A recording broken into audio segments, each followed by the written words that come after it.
Good evening. This is Sheri Ann Richerson from experimentalhomesteader.com.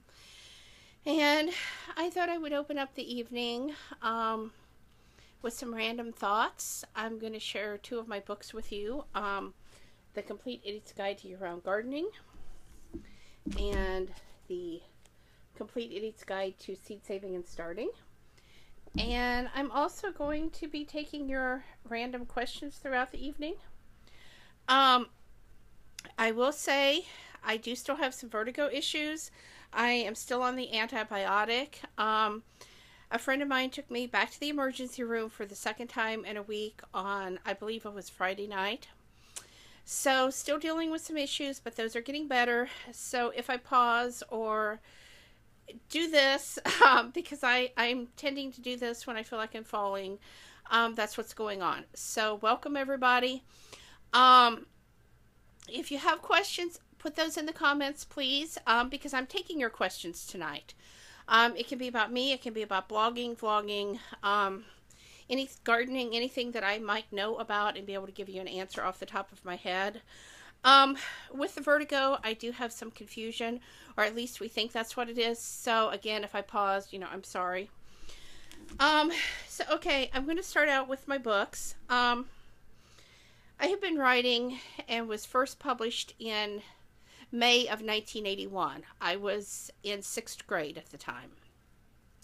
My mother put me in an adult writing class, and some of the poems and various small pieces of writing that were written in that class were actually published. One of my poems was chosen, so that was my first professional writing experience. When I was in junior high, I had a lot of my English teachers that would ask if they could submit some of my work, because I was always scribbling in class, to some of the publications that the school got. I don't remember the name of those publications, but they were scholastic publications. And so my mother gave permission for that. I can't tell you if anything was published. I truthfully don't know. By high school, I was in a creative writing class. The teacher told me that I would never be published. I had no skills, no writing skills, nothing. Forget it and find a different profession. The same year, I took a journalism class, and that teacher had a completely different viewpoint. Of course, we are talking about two different styles of writing. So she really encouraged me. That was, now I have to think, I want to say January of 1986, that I really got courageous, and the center spread of the high school newspaper was on AIDS.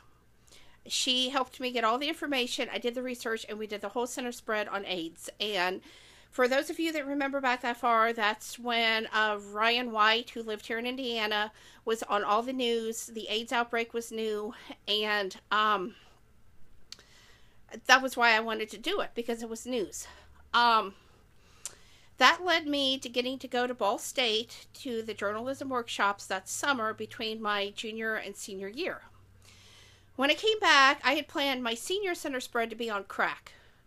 That was the hot topic at the time, and I wanted to go into journalism really bad, and to me, people in high school needed to know about these topics. It really did affect us. So, unfortunately, we moved.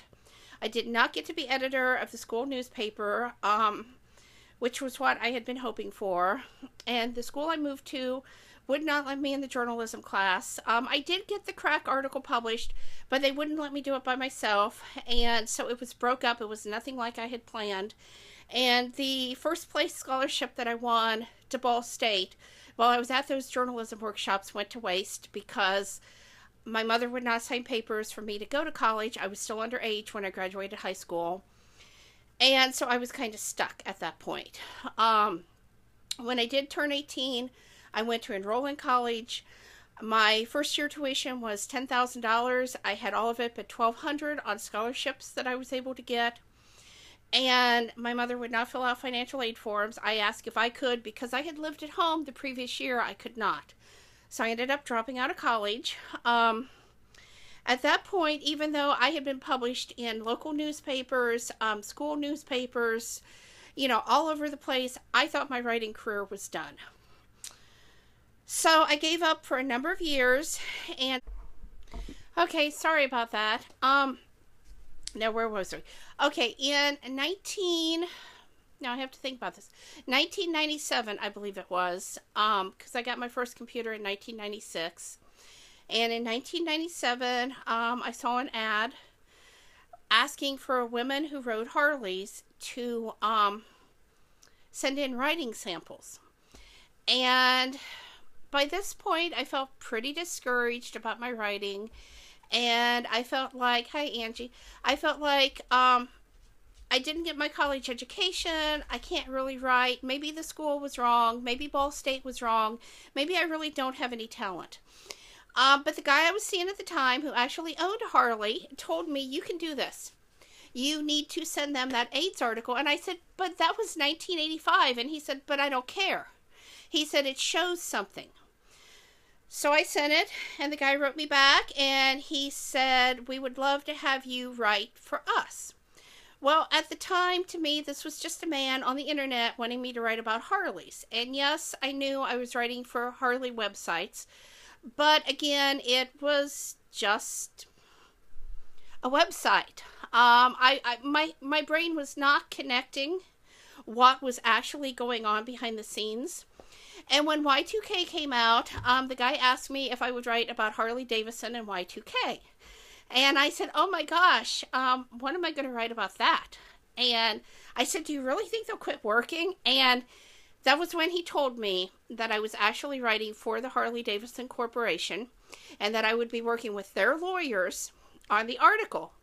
And my heart froze. I froze. I said, oh my gosh, I cannot do this. What do you mean I'm writing for Harley Davidson? I can't do this. No. And so I really freaked out. And I was like, no, no, no. And the guy I was with, he said to me, he said, you've been doing it all this time. You've been fine. What do you mean you can't do it? And I said, but I didn't know who I was writing for. And he said, but it doesn't matter. You've been doing it. Okay. So I took a really deep breath. I called the head guy at Harley. I talked to him. I talked to some of their mechanics. I took really careful notes, and I wrote the article, and I sent it. And I sat with bated breath, and I thought, this is going to come back awful. They're going to just tell me I can't write, you can't do it, whatever. When it came back, they removed one sentence that was a quote from one of their employees. That was it. And I sat, and I was just stunned. Like I said, after I had moved to Huntington, all I heard was, you can't write, you can't write. And so this was really major. So then I took a really deep breath, and I said, okay, I want to write on plants. And I went over to Suite 101, and I applied. I wanted to write on tropical and exotic plants. Well, I live in Indiana, and most people that grow these are in Florida, California, Puerto Rico, the warm climates of the world. But here I was in cold, frozen Indiana, writing on plumera and banana and, all these wonderful tropical plants, palm trees, and I was accepted. And I just, again, it was very scary for me. I had a regular paying writing job. I had not had one of those since high school until the internet. And so from there, the guy that had got me the Harley job came to me, and he said, can you write on fashion? And I was like, okay. And he said, I'll give you the topic, you do the research and write it. So, okay. And then I started writing on pets, and I wrote for a card site for a while, and I've been all over the place. I've done aromatherapy and lots and lots. And then Llewellyn contacted me. They're a new age publisher, for those of you that don't know. And they wanted me to write an article for one of their books called Medicinal Astrology. I freaked out. I replied back, because it was actually through email that they contacted me. And I said, sure, send me the contract. And this whole time I'm just thinking, oh my gosh. My mother died. I got that letter. That letter went in my file 13. Not even connecting what that letter was or anything. A few months later, well, actually, it was a year because my mother died April 2nd of 1998. And it was March of 1999 that I moved out of this person's house and into my own. And as I was going through paperwork, deciding what to throw away and what to keep, I found the letter. And I was like, oh my gosh, I did not just do this.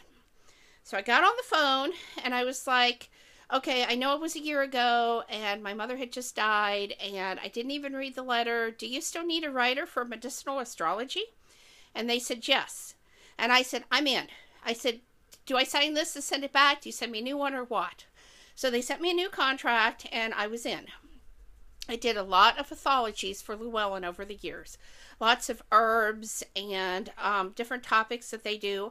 They would tell me what to write. I would research it and write it. It was a paying job and it got my name in a book.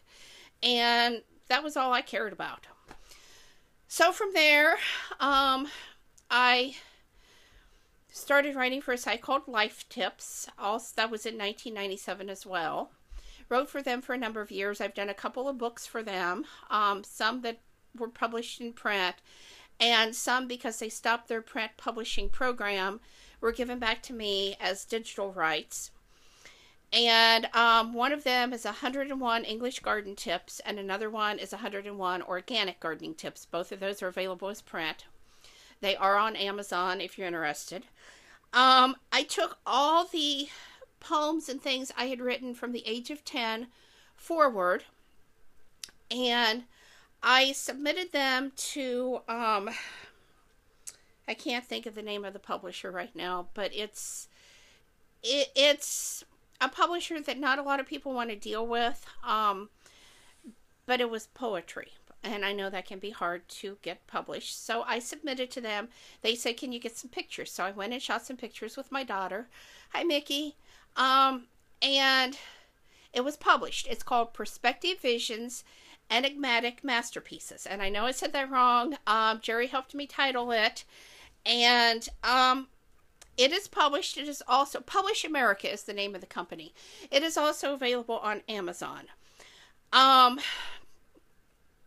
I will say that some of the poetry is very dark because it was all my feelings as a preteen and teenager growing up.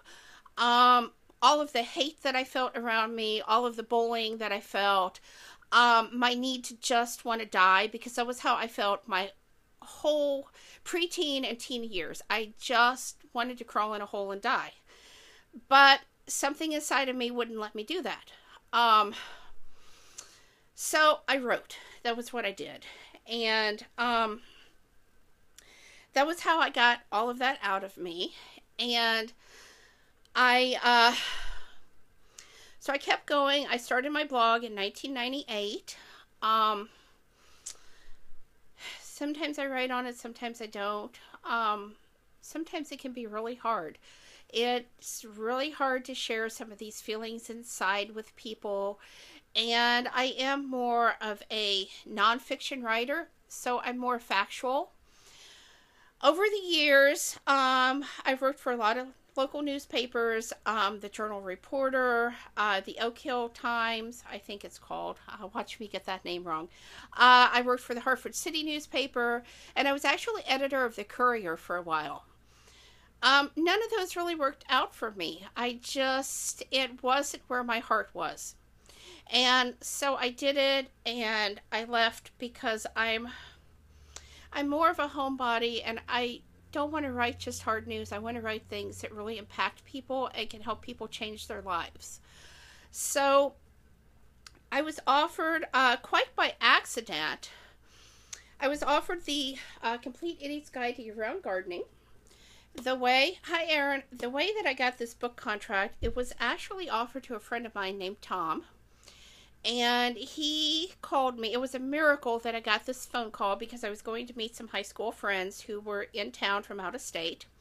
And he called, and I happened to pick up my phone because I thought about just going out the door and saying, forget it. But I picked up my phone, and Tom said, I've got a book contract for you if you want it. It was offered to me. I'll give it to you if you'll take it. call Janet right now. Janet is my agent, also his. And I was like, huh, what? And he said, you can do this. He said, it's on year-round gardening. And he said, I know you've been growing things in the winter there in Indiana. And he said, call her. So I get on the phone to Janet, and I call. And she said, I'm going to send you an email right now. And she said, I need you to reply back with all your information. So she sends me an email, and I reply back. And then I leave. And I'm calling Jerry on the phone from being with my classmates. And I'm saying, is there an email yet? Is there an email yet? And he's like, no, no, no, no. I don't know how he missed Janet's email because it was there. It was on my computer when I got home saying that there were two of us that were contending to co-write this book. And it came out to actually 12 chapters of the book because the other lady was not able to do everything. Angela, you need to talk to Yvonne. She's the one that does your type of story. So I had essentially 17 days to write 12 chapters of this book. Now, this is not a small book, as you can see. And it is not big print.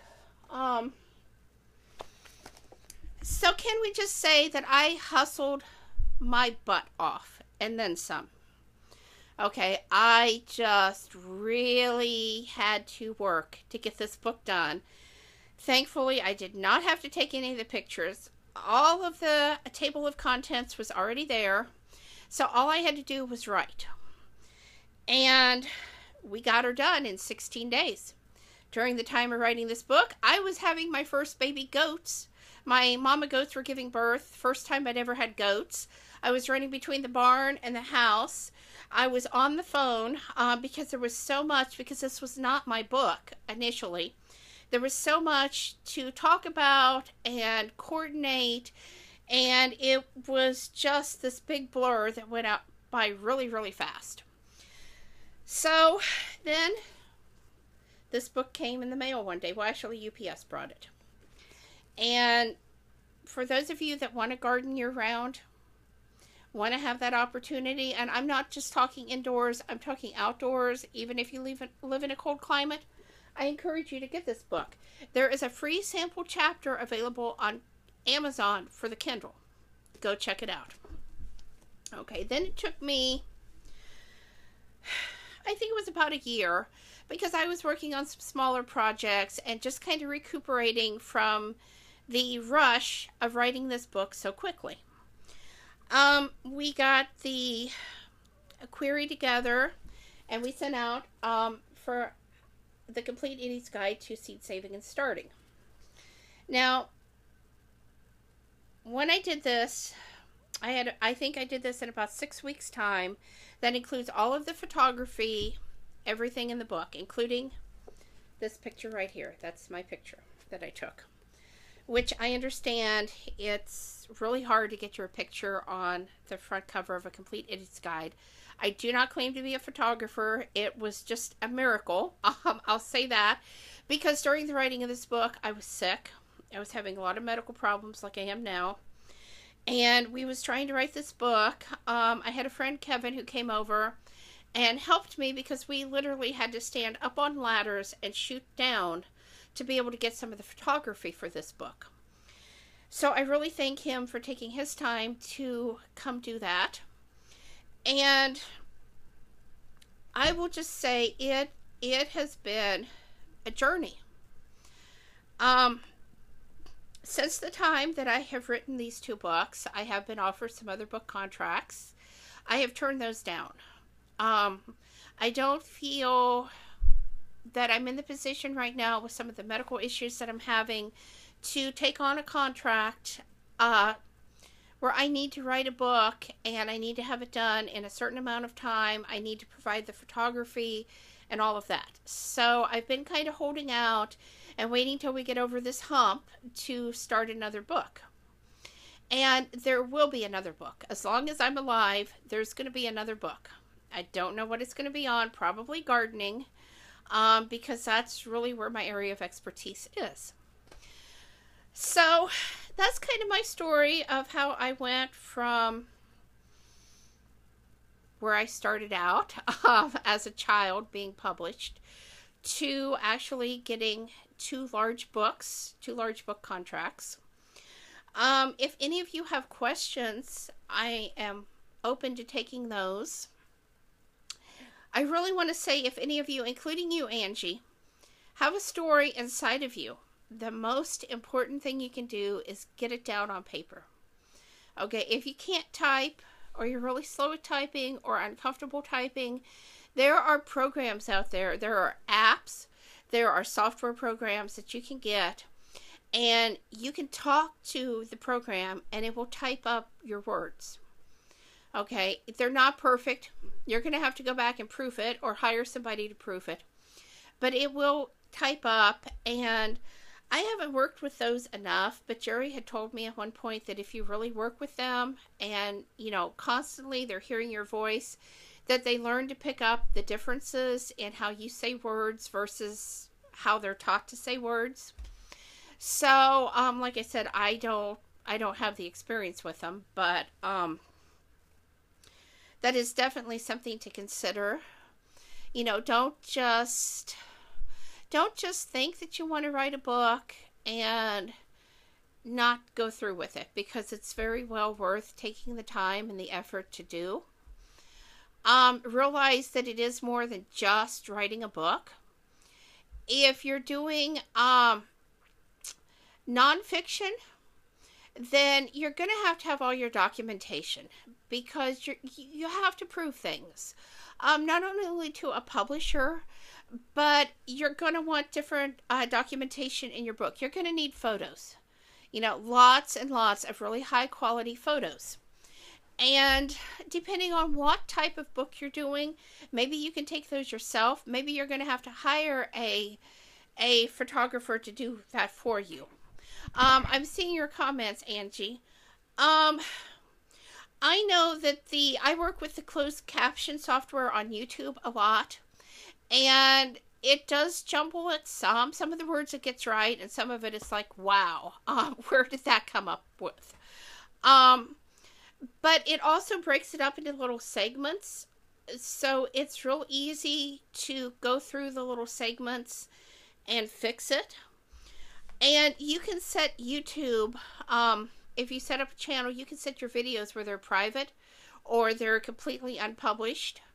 I have a lot uploaded that are not published because I have them in queue to go out. So that's one option. Another option would be, if you really don't think you can write a book, tell your story on YouTube. And I am very serious. That is a wonderful platform to be picked up and heard by the masses. Yes, it takes some time depending on what your story is and what you have to say. You will still want some documentation, possibly, depending on how you're going to lay your story out. But it is an option. And if a publisher or someone saw your story and wanted it enough, then they're going to go to the trouble of transcribing that or getting someone to transcribe. I know somebody told me on Fiverr you can get someone to transcribe for like $5 a video. So, not bad. I haven't tried. I just do it myself. But definitely, you know, if you have a dream, don't sit back and just let it go by. I think I had told people, well, I know by junior high, and I'm guessing elementary school, that I was going to be a writer someday. Everybody laughed. Thank you for laughing at me, people, because the more you laughed, the more determined I got. I mean, that's really what it came down to. The more people laughed and made fun of me and said, oh, you're never going to do anything, the madder I got, and the more focused I got, and the more determined I got. And like I said, it hasn't been an easy path by any means. I have certainly had more discouragement from family and friends than one could ever imagine. If you would have told me even 10 years ago that I was going to be sitting here today with not one, but 2 published books, I don't know what I would have said. I really don't know what I would have said. I was happy with the small books I was doing, the anthologies, and when these came along, it was like, wow. And when they came in the boxes, because they come in huge boxes, lots of books in boxes, and you open that first box and you look there, and you know, right there's my name. I mean,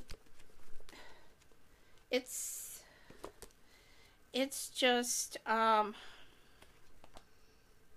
don't know that there's words for the feeling that you get when that happens. It's just amazing. Those of you that have written books know this. So, I guess that's what I kind of have to say tonight. You know, if you've got a dream, follow it. Don't let somebody discourage you, because there's plenty of negativity in the world. Thank you, Angie. There's plenty of negative people that, you know, back off if you need to, because I've had to at times. Take a deep breath. You know, go rant someplace. I do that too. You know, I go cry in my little corner, and I'd say cry in my beer, but I don't drink. So, but I do cry in my corner. I do feel like, oh gee, you know, I've done this, now what? Lots of different feelings that I have.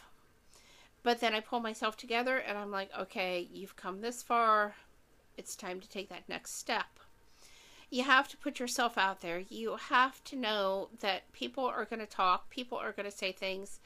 I could tell you, they talked about me before I was famous, if you want to call this famous. They're still talking about me now. It just gets to the point that, you know, they're talking about me. They're leaving somebody else alone, I guess. I mean, that's what my parents used to say when I went home from school, crying about so-and-so said this, or so-and-so said that, or so-and-so hit me, you know, and they just say, well, if they're picking on you, they're leaving somebody else alone. You know, maybe it's somebody they're leaving alone that couldn't handle it. So, yeah, as a child, that didn't really help, but, you know, it makes sense. And so anyway, if anybody has questions, like I said, I'm happy to answer those. I can see people out there. I see people coming and going, so I assume that you're losing connection. But anyway, I think I'm going to wrap up tonight. I will put the two videos together, and I will have a replay on YouTube in a few days when I get around to it. Like I said, this vertigo medicine is really messing with me. I have congested sinuses, and so I have to go see the doctor about that. I guess, no, I shouldn't say congested, I should say impacted. So I have to go see a specialist about that. But I am getting better than what I was. So that's a good thing. So anyway, I hope everybody has a great night and a great week, and I'll see you back here another time. Thanks for watching.